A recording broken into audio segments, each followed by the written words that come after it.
Alexa kandidata para sa remake ng Marimar, may dumagdag sa kandidata para magbida sa dating pelikula ng Latina actress-singer na si Thalia, ang Marimar dahil sa pangangalandakan ni Alexa ilakad ng kanyang larawan sa IG niya. Kahit mismo ang aktres na si Luis de los Reyes ay napareact ng Marimar sa kanyang comment sa post ni Alexa na may caption na, "Reviving up my aura."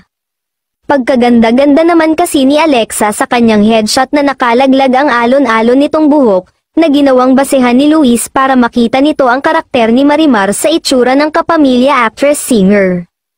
Hindi sinubrahan ng makeup ang mukha ni Alexa kaya mas lalong lumitaw ang ganda nito, isama pa ang nakalitaw niyang balikat at nakasilip niyang cleavage sa suot nitong damit.